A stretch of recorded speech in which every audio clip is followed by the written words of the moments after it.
Today we will be exploring fractals in architecture. Here is an overview of our presentation. So first, what are fractals? Fractals are infinitely complex patterns that are self-similar across different scales.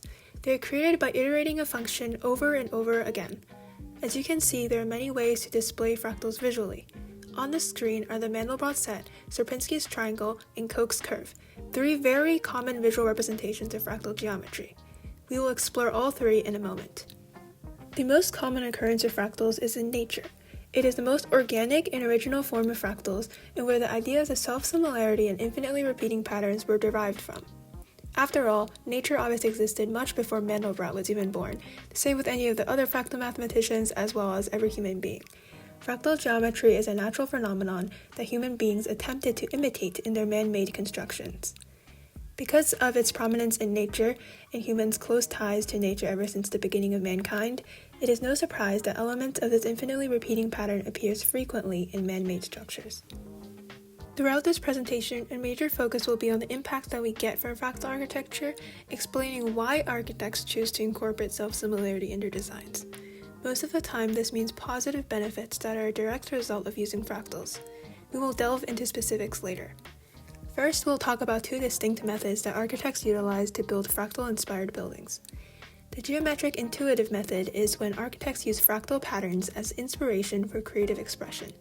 The geometric mathematical method, however, is when fractal usage is backed up by some sort of mathematical reasoning to calculate fractal dimension.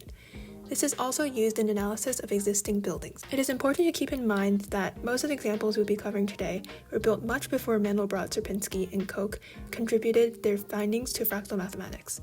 This means that in ancient buildings, fractals were used purely for aesthetic, religious, social, and other purposes without a formal equation backing it up.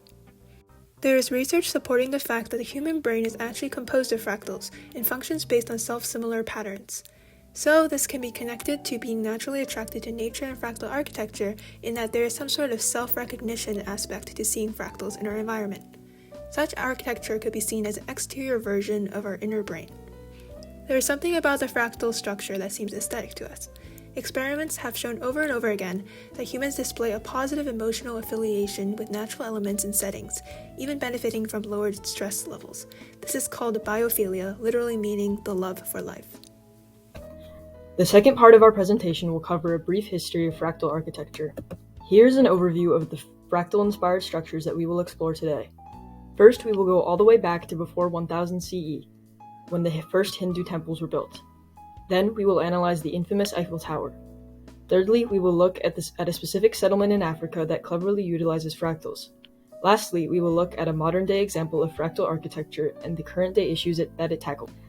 Our first structure is the Hindu temples. The most obvious fractal element to these temples is the iteration of the central spire. However, the very principles on which the temples were built were much more obviously linked to fractals. In Hindu philosophy, each part of the cosmos was thought to be the cosmos itself.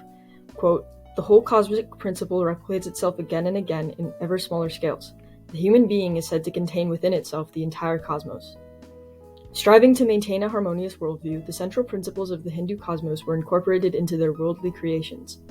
The temples followed a set of guidelines, including the breaking up of a form and repeating it vertically or horizontally, repeating similar shapes, and three-dimensional iteration of the central dome. The Koch curve is obtained by dividing a line into three parts, replacing the middle section with two or more segments of equal length, and then iterating in it an infinite number of times. The rule for this curve is one of the architectural principles drawn from the Hindu cosmos. The main benefit of the fractal nature of the Hindu temple was that it brought the shape of the man-made structure closer to nature and closer to what the Hindus believed was the structure of the entire universe. They were a physical manifestation of the Hindu philosophy, connecting their physical appearance to their religious purpose. The next piece of architecture is the Eiffel Tower. Built for the World Fair in 1887, its structure contains a self-repeating pattern of triangles. This artistic design was laughed at the time, but we're going to take a closer look at its importance. The triangles within triangle structure bears a resemblance to the Sierpinski's triangle. However, this model was only discovered by Sierpinski in 1915, 28 years after the Eiffel Tower's construction. In fact, this design can be traced back to 13th century Italian art. Researchers in Europe are now looking into the possibility of creating structures with much higher levels of iteration than the Eiffel Tower. It is already well known that triangles are the ideal shape for load-bearing structures, but an iterated triangular structure could accomplish this with much less material, making the project much more cost-effective. Next up is the Ba-Ila settlement in southern Zambia. This civilization is infamous for its village's ring-shaped configuration. From the aerial view, you can already see some sort of iteration going on, and is definitely very different from Western architecture.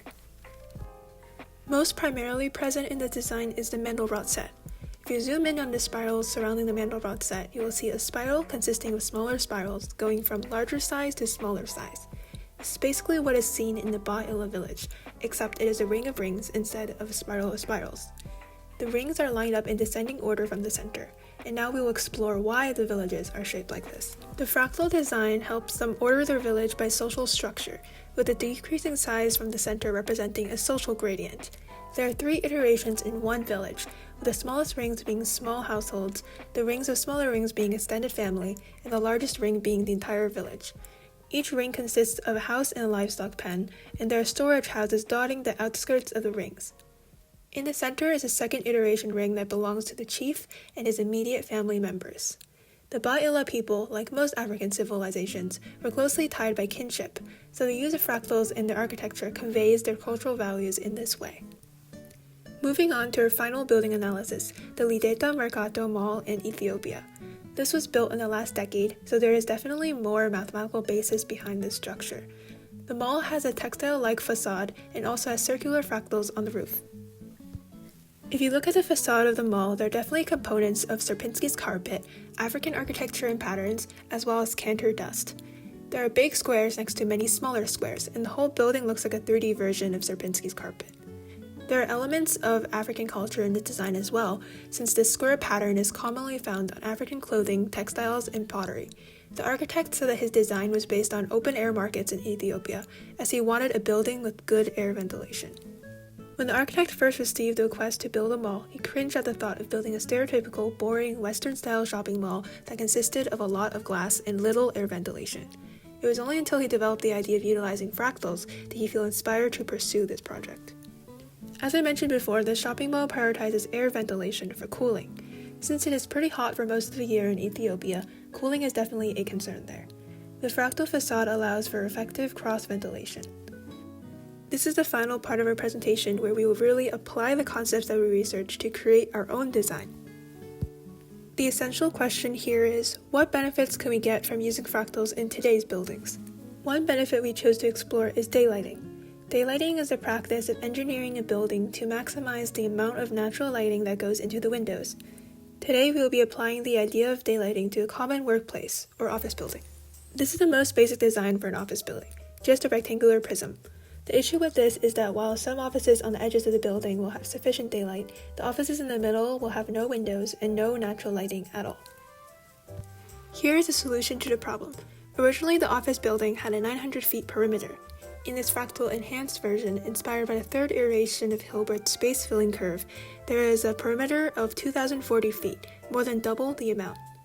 Although this design is certainly inspired by the third iteration of Hilbert's curve, it does not exactly follow it, since it still takes up the same amount of area as the rectangular prism office building on the previous slide. Despite using the same finite area, using fractals and infinite perimeter can be achieved. More perimeter means more surface area, leading to more natural lighting being in direct and indirect contact with the building's interior. This can lead to psychological benefits for the employees. I created a 3D model of the design in SketchUp. Let's watch a brief clip illustrating the building throughout the workday. So this is the building at 7 a.m., which is the beginning of a normal workday. As you can see, there are definitely some harsh shadows on this side. But as it nears noontime, almost every part of the building has sufficient daylight. As it gets later, this side has a disadvantage and has more shadows than the other side, but despite not having a whole workday's worth of perfect daylight, direct daylight, at least the middle part of the building has windows and has indirect sunlight, which is much better than the original rectangular prism. Maximizing natural lighting and views of nature in a workplace has tons of benefits. First, there are a bunch of health benefits, such as reduced eye strain, fewer headaches, and improved mood, all of which are proven by countless research. Workers are also less drowsy and have higher productivity rates and lower stress levels. Additionally, the utilization of natural lighting instead of artificial lighting reduces energy use, which is highly beneficial for the environment. This idea can be applied to Weston High School, since some classrooms, especially in the library, there are no windows at all. This could be problematic for the students' and teachers' stress levels, as well as potentially harmful towards productivity rates in school. And of course, fractal architecture's list of benefits extends beyond just maximizing daylight. On the screen is a fractal configuration of solar panels to maximize the amount of sunlight that hits the panel. There are infinite ways for fractals to be incorporated into our architecture today, and infinite benefits that can follow. Thanks for watching!